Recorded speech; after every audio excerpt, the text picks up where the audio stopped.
औज़ुबिल्लाहि मिनश्शैतानिर्रजीम बिस्मिल्लाहिर्रहमानिर्रहीम। बहुत सारे दोस्त कहते हैं जी ये जो मुफ्ती अज़ीज़ुर रहमान वाला स्कैंडल सामने आया है कि बच्चे के साथ बदकारी की गई है, कौम लूत वाला अमल जो कि मदारस के अंदर नज़र आया। तो ये मदारस के अंदर जब ये वाक़यात ज़ाहिर होते हैं, तहक़ीक़ करने के बाद मालूम होता है कि ये मदरसा मसला के देवबंद का था। तो एक देवबंदी ने मुझे कहा जी कि ये देवबंद को बदनाम करने की साजिश है कि देवबंद के यहाँ ऐसे मशहूर किया जाता है कि देवबंदी ऐसे अमल में ज़्यादा मुलविस पाए जाते हैं। मैंने ग्रुप के अंदर, निजी ग्रुप के अंदर जब ये बात की कि देवबंदी ज़्यादा क्यों मुलविस है, इसके ऊपर हुकूमत को चाहिए कि देवबंदी मदारस का चेक एंड बैलेंस रखें कि वहाँ बच्चों के साथ ये मामलात क्यों पेश आते हैं और कसरत के साथ देवबंदी मदारस इसमें इन्वॉल्व हैं। जब मैंने ये बात की, मैंने तो एक इस्लाहन या मैंने किसी पे तनकीद करते हुए बात नहीं की, मैंने तो एक क्लिप अपलोड किया कि फेल कोई भी कर सकता है, मदारस को इसमें इन्वॉल्व नहीं करना चाहिए। बाकायदा मैंने जो मदरसा देवबंद की तरफ या ये मुफ्ती अज़ीज़ुर रहमान के मदरसा इस्लामी की तरफ उंगली उठाई जा रही थी, मैंने इसका रद्द किया है। और मैंने तो जो ये लिबरल किस्म के लोग हैं, बड़ी ईमानदारी के साथ उनको रगड़ा लगाया है। और मैंने मदारस के दिफा में एक पूरा क्लिप अपलोड किया और कुरान और हदीस की रोशनी में कोई भोंगी नहीं मारी, कोई यानी वो यक तरफा बात नहीं की। बाकायदा तौर पर मैंने हदीस की रोशनी में इस बात की वजाहत की है कि मुफ्ती साहब से अगर ये अमल सरजद हुआ है तो सज़ा मुफ्ती के साहब के लिए है, या किसी देवबंदी या किसी फ़िरके या किसी को बदनाम ना किया जाए।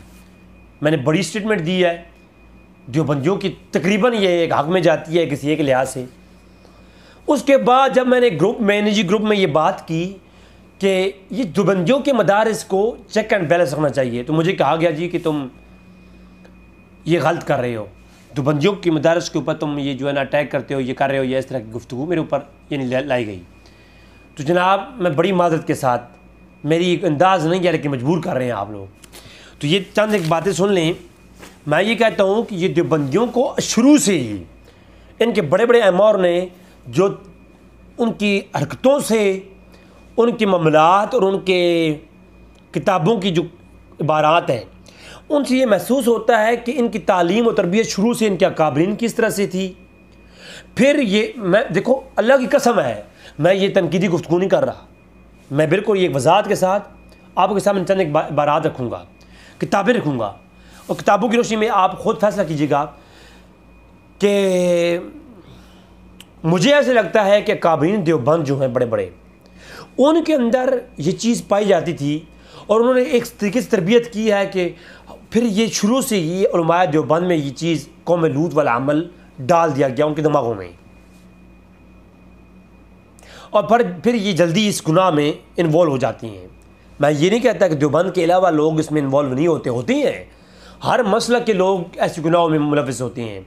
मैं मसलक पर अटैक नहीं कर रहा, लेकिन मैं समझाना ये चाह रहा हूँ कि देवबंद के यहाँ ज़्यादा ये क्यों पाई जाती है। जैसे कि आप जानते हैं, चंद साल कबल उलमाए देवबंद के मदरसे देवबंद में वीडियो वायरल में हुई और इसी तरह से वीडियो बनाई गई, और 25 से ज़्यादा उलमाए देवबंद उनकी नंगी वीडियो, जैसे कि मुफ्ती अज़ीज़ुर रहमान साहब की वीडियो आई है ना, इसी तरह की वीडियो मेरे पास मौजूद है। मैं थोड़ी सी लगा देता हूँ, इधर लगा देता हूँ, ऊपर देखें, बस काट दी ना, काटे, इधर देखें, बस काट दे खलास।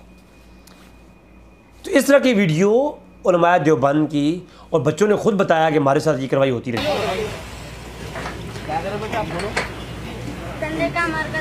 क्या नाम आपका? क्या नाम मौलवी साहब का? मोहम्मद शेर खान। कहाँ के रहने वाले हो? मैं मालूम दिल्ली में रहता हूँ। क्या करे आपके साथ? गलीज काम करे। कब हो रहा है? कल रात में आप कौन सी जमात में पढ़ते? इससे पहले भी हुआ आपके साथ? आप कौन सी जमात में पढ़ते? अलिफ लाम जमात में पढ़ते। इससे पहले भी हुआ आपके साथ? उलमाए देवबंद का जो मदरसा है कासिम ननोतवी का, इंडिया के अंदर सबसे पहला मदरसा देवबंद का, उसके अंदर भी मामलात हुई है और फिर वो रिपोर्ट पुलिस में हुई है वगैरह वगैरह। उसके बाद कई एक मदरसे हैं पाकिस्तान के अंदर जिनके अंदर ये वाक़यात पकड़े गए और हुई हैं, वो सारे देवबंदियों के मदरसे थे। उनमें कौम लूत अल अमल। उसकी वजह क्या है? अब आप देखें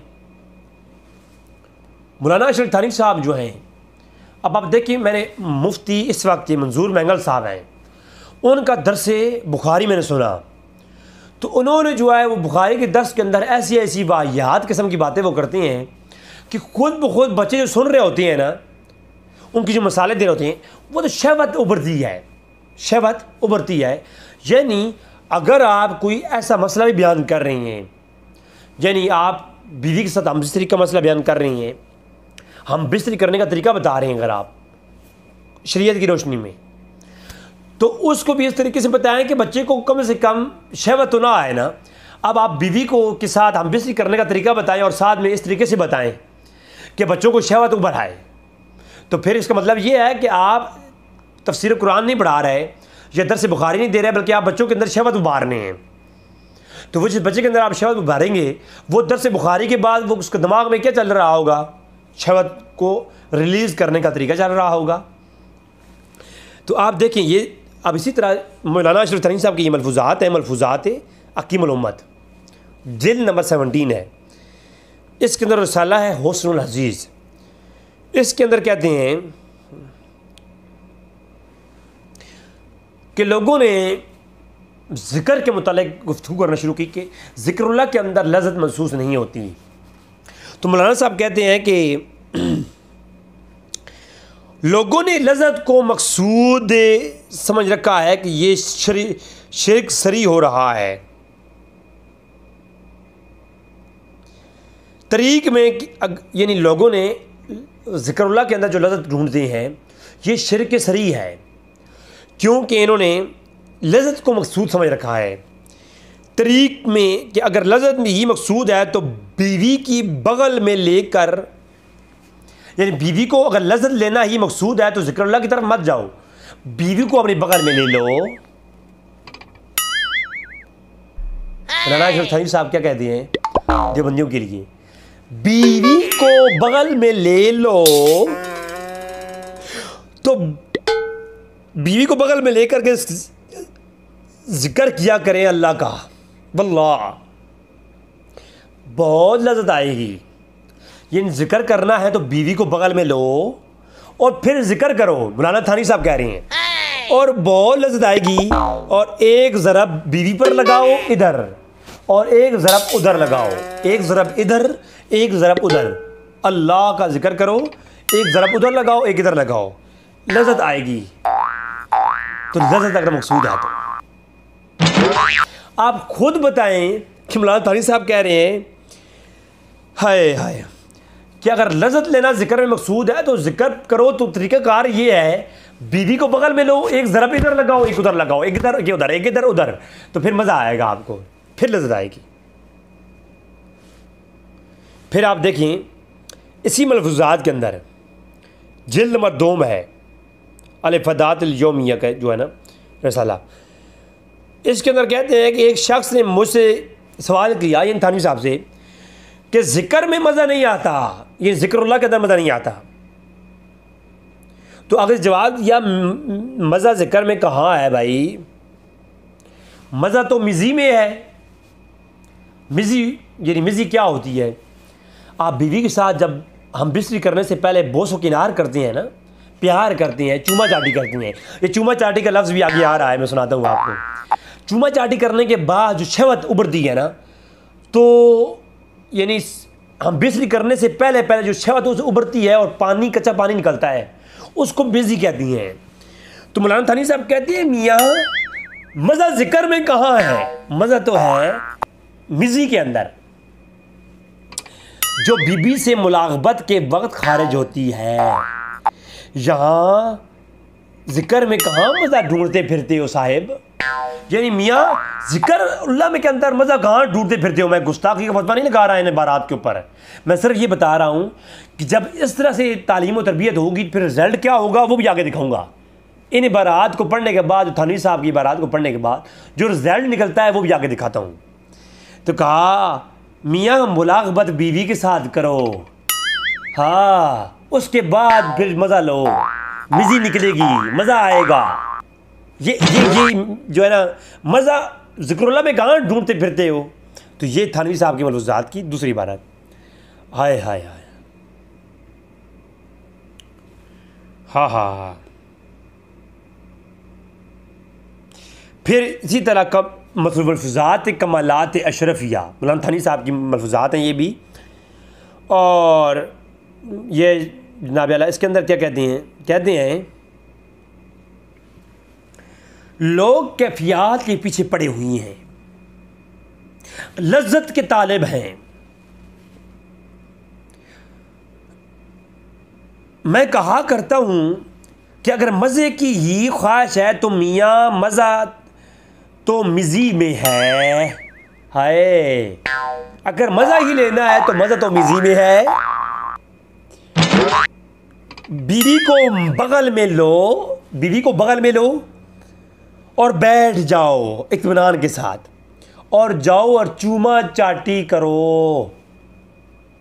ये है देवबंद के उलमा, इनकी ये तरबियत है। और फिर उलमाए देवबंद में शहवत उभरती है बच्चों में, और बच्चे फिर क्या करते हैं, वो यही कुछ करते हैं जो मौलाना अजीज़ुर रहमान साहब ने किया है।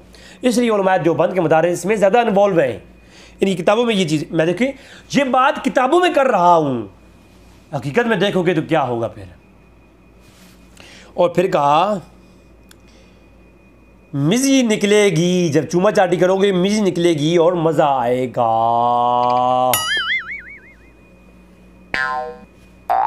अच्छा, ये है जनाब जो अशरफ थानी साहब की। फिर मलफूज़ात के अंदर जिल्द नंबर 1 के अंदर ये सवाल किया गया मलफूज़ नंबर 93 में। फरमाया एक साहब ने मुझसे कि ज़िक्र में मज़ा नहीं आता, तो मैंने कहा मज़ा तो मिज़ी में है, यहाँ कहाँ मज़ा ढूंढते फिरते हो। ये जा बजा उन्होंने कहा है कि मज़ा मिज़ी में है, चस्का लेने में है। ठीक है, बीवी को चुम्मा चाटी करो, और क्या करो,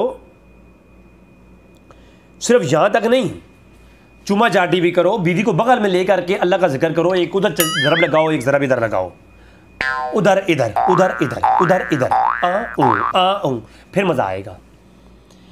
फिर इसी की जब तरबियत ये हो गई, फिर सवान अशरफ के अंदर मौलाना थानी साहब का अमल मौजूद है। कहते हैं एक बार इश्क के जोश में हज़रत वाला से बहुत झुकते और शर्माते हुए अदबी ज़ुबान में अर्ज़ किया कि एक बहुत ही बेहुदा ख्याल दिल में बार बार आता है। हाय हाय हाय। थानवी साहब ये मज़ा वाला चैप्टर पढ़ाया ना, तो एक उनका शागिर्द था, तो एक शागिर्द ने थानवी साहब से कहा, मैं थानवी साहब, मैं शर्मा रहा हूँ, बात कर नहीं पाता है, बात बड़ा बेहुदा ख्याल आता रहता है मुझे। तो थानवी साहब ने कहा कि शर्माओ मत, बताओ क्या बेटा, क्या मसला है। तो हज़रत वाला ने उस वक्त नमाज के लिए अपनी सरादराजी से उठ करके मस्जिद में तशरीफ़ ले गए, जा रहे थे। तो फरमाया कहिए कहिए। तो गायत शर्म के साथ उनके शागिर्द ने कहा, मेरे दिल में ये बार बार ख़याल आता है, काश मैं औरत होता काश मैं औरत होता। थानी साहब का शागिर्द कह रहा है, मैं आपके निकाह में होता। जो करवाइयाँ होती रहती हैं हमारी, वो तो निकाह के बगैर होती हैं ना, तो मैं औरत होता तो निकाह में हो जाता। तो इस इज़हार मोहब्बत पर हज़रत वाला गायत दर्जा मसरूर होकर बेख्तियार हंस पड़े।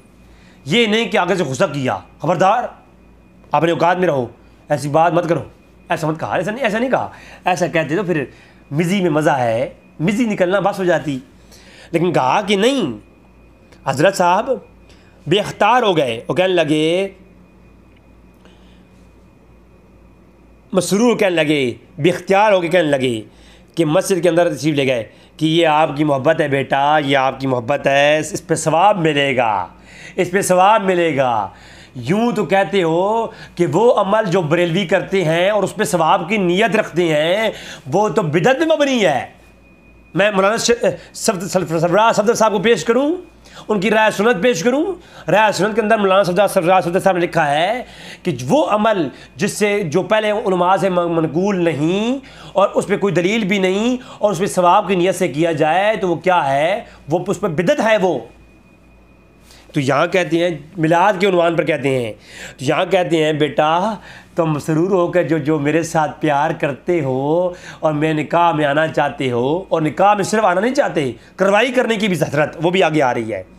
तो कहा कि ये आपकी मोहब्बत है, सवाब मिलेगा, सवाब मिलेगा इंशाअल्लाह इंशाअल्लाह।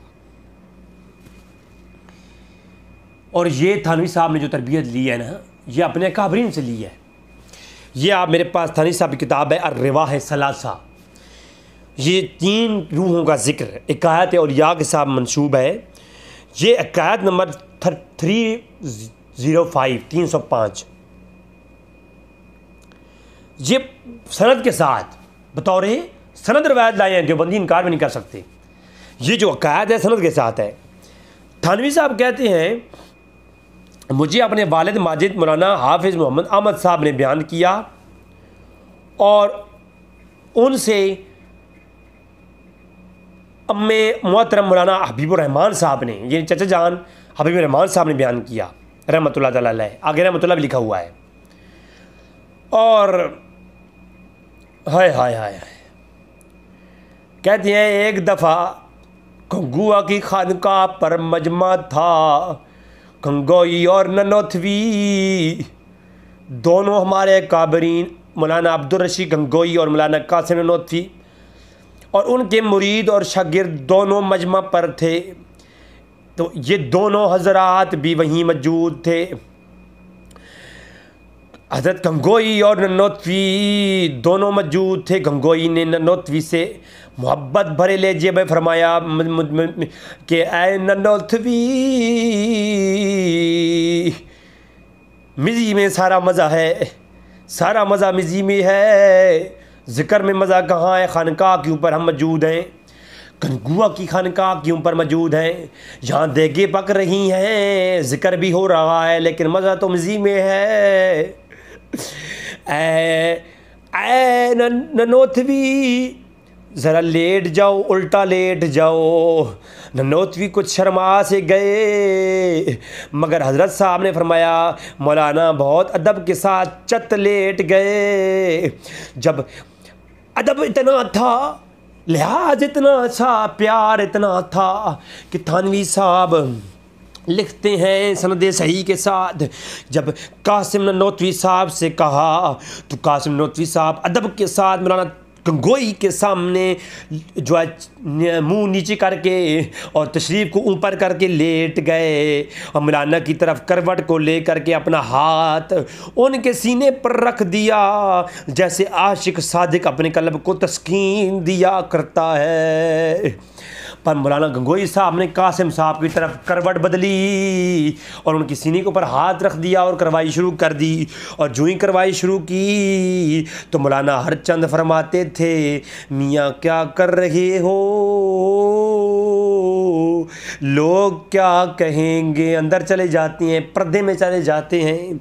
रोज़ाना मदरसे में तो होता ही है निज़ाम, यहाँ क्यों कर रही हैं? तो हज़रत गंगोई साहब ने फरमाया लोग कहते हैं तो कहने दो, मज़ा तो मिज़ी में है जी। हाँ जी, मैंने तो सिर्फ बात की है ना, हकीकत में ये तुम लोगों की औकात है। मैं हूँ इल्मी बात करने वाला, किताबी बात करने वाला, तो किताबों से दिखाऊँगा। मेरी शरावत वाला जो मिजाज था वो तुम्हें पसंद नहीं आया, तो फिर रिजी का एक दूसरा मिजाज भी है, वो कबूल कर ले।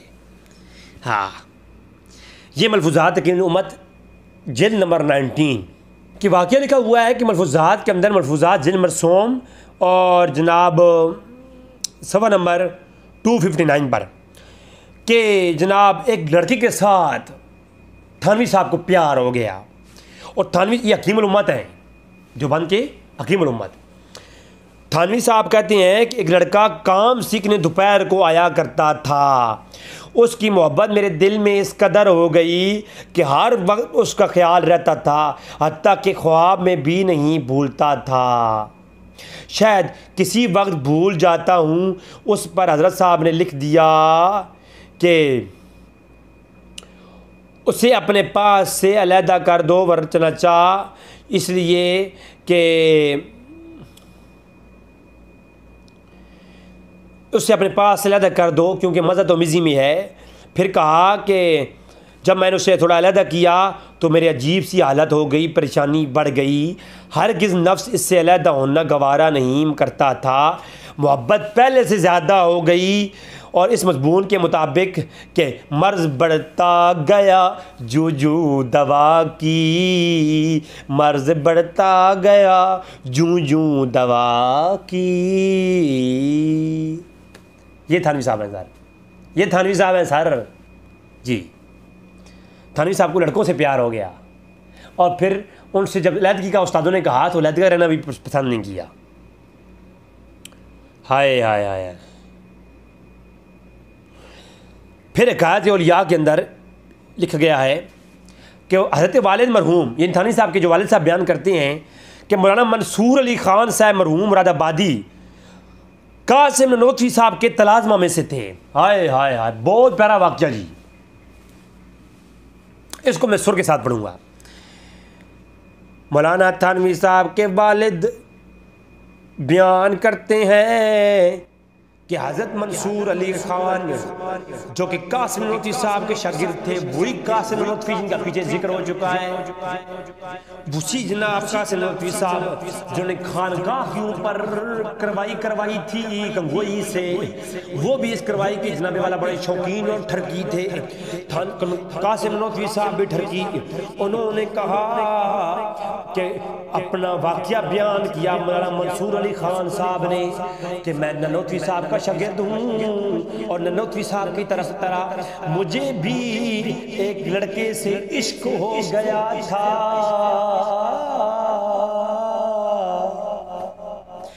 यह मुफ्ती अजीज़ रहमान साहब का अकेला वाक़या नहीं है, ये थानवी साहब का अकेला वाक़या नहीं, अब्दुल रशीद गंगोई और ननोतवी का अकेला वाक़या नहीं है, ये तो तालीम की किताबों में मौजूद है। ये देखिए जनाब, कासिम ननोतवी साहब के शागिर्द मंसूर अली ख़ान साहब के लड़के से इश्क हो गया। इस कदर मोहब्बत और उसकी मोहब्बत हो गई कि तबीयत पर गलबा पा गई और रात दिन उसी के तस्वर में गुजरते थे।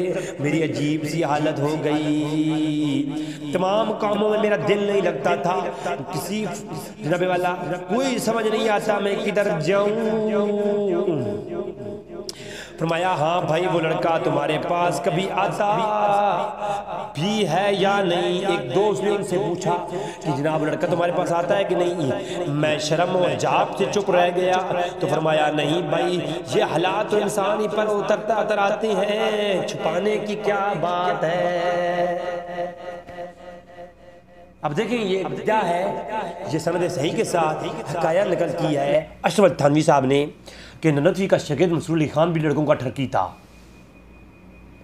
कासिम ननोतवी खुद ठरकी था, करवाने का भी और करने का भी, और वो भी रवायत इनकी तरफ से आ गई। हाय हाय। और फिर अशरफ थानवी साहब ने जब देखा ना कि अब कंट्रोल से काम बाहर हो गया है, तो थानवी साहब ने फिर इसके ऊपर हुक्म जारी किया। ये मजालिस हकीमुल उम्मत है, मौलाना शफ़ी देवबंदी, मौलाना शफ़ी देवबंदी जो मारिफ़ुल कुरान लिखने वाला है, ये थानवी का शागिर्द है। वो कहता है कि हकीमुल उम्मत, ये मजालिस हकीमुल उम्मत के 57 पे कहता है कि हज़रत साहब ने अपने पास 9 उम्र लड़कों को आने से मना कर दिया था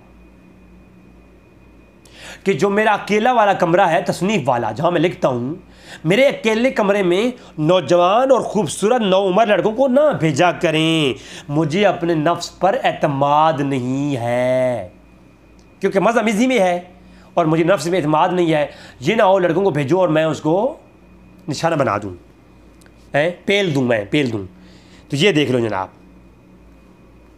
ये है जो बंदियों, ऐसी मैं कम से कम 50 बारात पेश कर सकता हूँ, क्योंकि आधे घंटे का क्लिप हो गया तो मैंने सोचा इस पर इक्तफ़ा करता हूँ। दुआ है रब ताला में समझने की तौफीक अता फरमाए। वमा अलैना इल्लल बलागुल मुबीन।